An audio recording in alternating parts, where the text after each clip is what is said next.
My name is Sam Vaknin, and I'm the author of Malignant Self-Love, Narcissism Revisited. This is the second video in a series of 3 about inverted narcissists. I will read aloud letters addressed to me by inverted narcissists, describing their background, inner feelings, psychological dynamics, and reactions to the world. How does a typical inverted narcissist react to compliments? A woman inverted narcissist wrote to me, "I love getting compliments and rewards, and do not react negatively to them. In some moods, when my self-hate has gotten triggered, I can sometimes get to places where I'm inconsolable, because I get stuck in bitterness and self-pity, and so I doubt the sincerity or the reliability of the good thing that someone is saying to me, to try to cheer me up or whatever. But if I'm in a reasonable mood and someone offers me something good, I'm all too happy to accept it. I don't have a stake in staying miserable." Some women contested the very diagnosis of inverted narcissists, the very condition. A woman wrote, "I do agree that it's atypical on your inverted narcissism and not a milder thing. But how I see it is that inverted narcissism is partial. The part that's there is just as destructive as it is in the typical narcissist. But there are parts missing from the total, the full-blown disorder. And I see that as healthy, actually. I see it as parts of myself that were not affected by the pathology, that are still intact. In my case, I did not develop the overweening ego part of the disorder. So in a sense, what you have with me is the naked pathology, with no covering, no suaveness, no charm, no charisma, no confidence, no persuasiveness, but also no excuses, no lies, no justifications for my feelings, just the ugly self-hatred for all to see. The self-hate part is just as bad as it is with a full-blown narcissist. So again, inverted narcissism is not a milder form of narcissism. It's just a pure form. But because I don't have the denial part of the disorder, I have a lot more insight," continues this woman. "I have a lot more motivation to do something about my problems. That is to self-refer to therapy, for instance. And therefore, I think, a lot more hope of getting better than people whose defense involves totally denying that they even have a problem." Another woman wrote to me, "When my full-blown XXX pathological envy would get triggered, he would respond by putting down the person he was envious of, or by putting down the accomplishment itself, or whatever good stuff the other person had. He would trivialize it or outright contradict it, or find some way to convince the other person, often me, that the thing they are feeling good about isn't real, or isn't worthwhile, or is somehow bad, etc.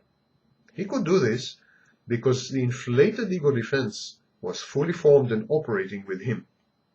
When my pathological envy gets triggered, I will be bluntly honest about it. I'll say something self-pitying, such as, 'You always get the good stuff and I get nothing. You're so much better than I. People like you better. You have good social skills. I'm a jerk,' and so on.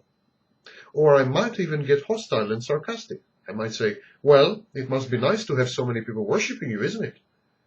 I don't try to convince myself that the other person's success isn't real or isn't worthwhile. Instead, I'm totally flooded with the pain of feeling utterly inferior and worthless, and there's no way for me to convince myself or anyone else otherwise. I'm not saying that the things I say are pleasant to hear, and it is still manipulative of me to say them, because the other person's attention is drawn away from their joy and onto my pain and hostility. And instead of doubting their success's worth of reality, they feel guilty about it, or about talking about it, because it hurts me so much.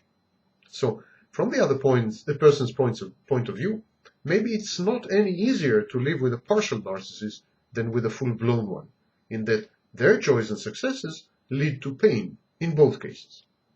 It's certainly not easier for me, being flooded with rage and pain, instead of being able to hide behind a delusion of grandeur. But from my therapist's point of view, I'm much better off than a full-blown narcissist, because I know I'm unhappy. It's in my face all the time. So I'm motivated to work on it and to change it. And time has borne her words out. Over the past several years that I've worked on this issue, I've changed a great deal in how I deal with it. Now when the envy gets triggered, I don't feel so entwined with the other person. I recognize that it's my own pain getting triggered, not something they are doing to me. And so I can acknowledge the pain in a more responsible way, taking ownership of it by saying, the jealousy feelings are getting triggered again, and I'm feeling worthless and inferior. Can you reassure me that I'm not?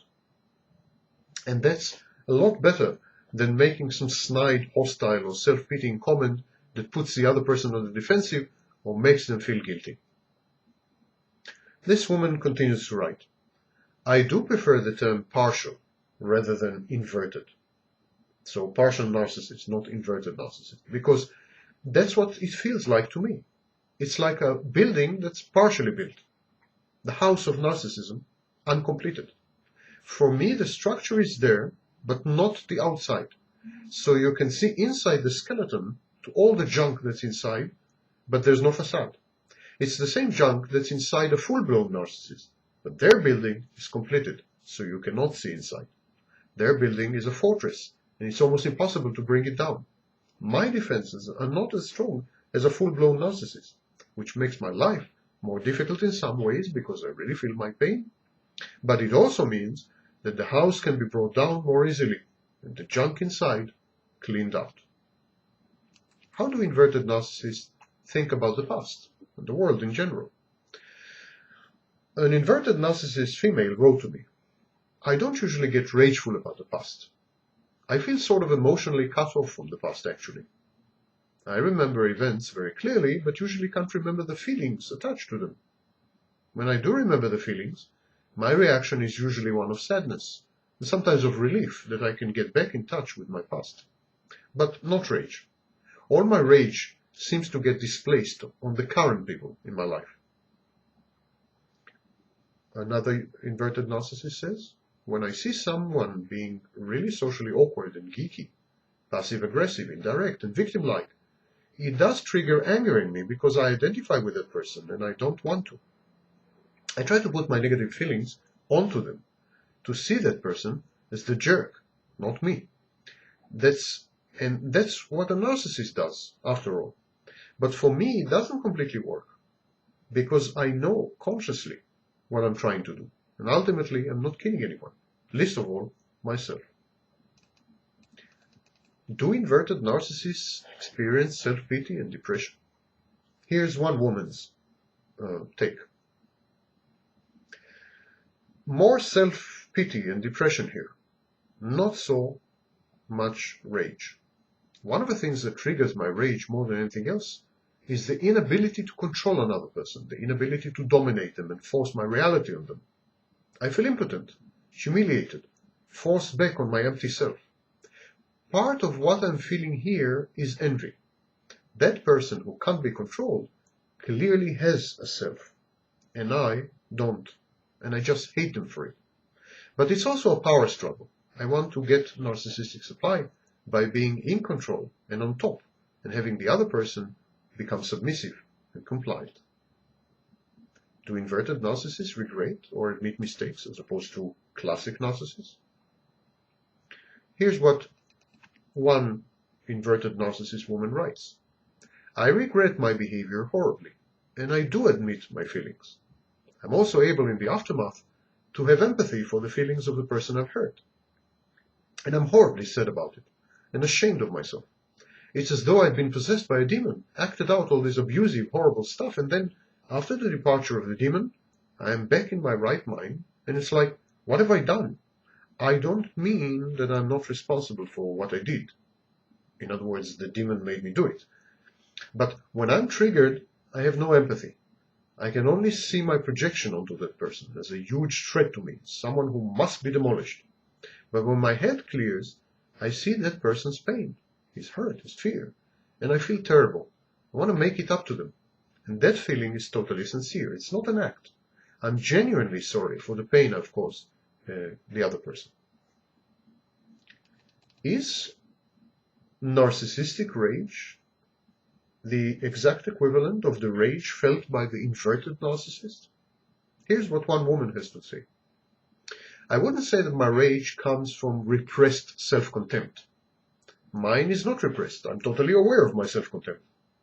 And it's not missing atonement either, since I do atone. The rage comes from feeling humiliated, from feeling that the other person has somehow sadistically and gleefully made me feel inferior, that they are getting off on being superior, that they are mocking me and ridiculing me, that they have scorn and contempt for me and find it all very amusing. That, whether real or imagined, and I know it's usually imagined, that is what causes my rage, nothing else. Stay with me for the next and last segment of correspondence with inverted narcissists. This is the end of part 2. Move on to part 3.